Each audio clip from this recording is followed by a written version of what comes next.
물개가 갑자기 사람 앞에 나타나서 한 남자에게 계속 고개를 숙이고 절을 하면 무슨 일이 일어났을까요? 얼마 전까지만 해도 물개는 목숨을 걸고 남자의 길을 막으려 했던 것으로 밝혀졌습니다. 당시 물개는 남자를 보았을 때 눈에 눈물을 흘리며 표정이 매우 고통스러웠고 얼마 지나지 않아 큰 소리로 울기까지 했습니다. 이 장면을 본 남자는 물개가 왜 이런 행동을 하는지 이해할 수 없어 매우 당황했습니다. 하지만 그 다음에 일어난 일은 그 남자에게 더욱 믿기지 않는 일이었습니다. 물개는 천천히 남자에게 다가와서 뭔가 물어볼 것이 있는 것처럼 계속 고개를 숙이고 절을 했습니다. 하지만 남자가 물범의 말을 알아듣지 못하자 물범은 더욱 불안한 표정으로 남자를 밀어붙였습니다. 남자는 물범의 슬픈 표정을 보며 물범이 어떤 어려움을 겪었을 거라는 것을 마침내 깨달았습니다. 남자는 무슨 일이 일어나고 있는지 알아보기 위해 바다 표범을 따라가기로 결심합니다. 곧 남자와 물개는 바닷가에 도착했고 맑은 물에 떠있는 어망을 발견했습니다. 남자는 이것이 문제일 수 있다는 것을 알고 어망을 끌어올렸습니다. 어망이 가까워지자 멀리 보이는 어두운 그림자가 곧 남자의 시선을 사로잡았습니다. 어두운 그림자가 가까이 다가온 후에야 남자는 그 위에 있는 것이 아기 물개라는 사실을 깨달았습니다.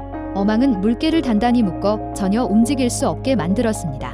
아기 물범은 불행히도 어망에 갇힌 것으로 밝혀졌고 그래서 물범의 어미가 도움을 요청하는 장면이 시작됩니다. 새끼를 위해 어미 물범은 목숨을 걸고서라도 인간에게 도움을 요청했습니다. 상황을 파악한 한 남자는 즉시 감동을 받았습니다. 하지만 아기 물개에게 다가오는 사람을 보자 물개는 매우 흥분하며 도망치려 했습니다.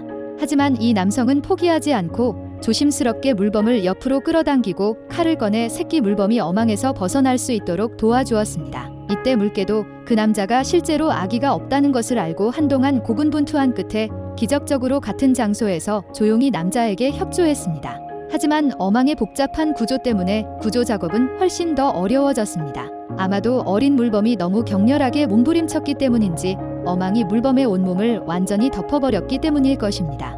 고통스러워하는 어린 물범의 모습을 본 남성은 어쩔 수 없이 손놀림을 빠르게 할 수밖에 없었습니다. 칼이 물범을 다치게 할까봐 남자는 행동 하나하나가 조심스러웠습니다.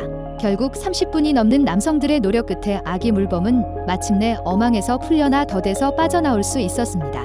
이제 아기 물범은 행복하게 엄마를 찾으러 갈 수 있게 되었습니다. 그리고 그 남자는 끝까지 착한 남자였고 떠날 때 해로운 어망을 치우는 것을 잊지 않았습니다. 이 이야기는 생명 앞에 차별은 없으며 모든 생명은 존중받고 보호받아야 한다는 것을 알려줍니다. 우리는 우리 주변의 생명을 돌보고 도움이 필요한 사람과 동물을 돕는 법을 배워야 합니다. 그래야만 이 세상을 더 나은 곳으로 만들 수 있습니다.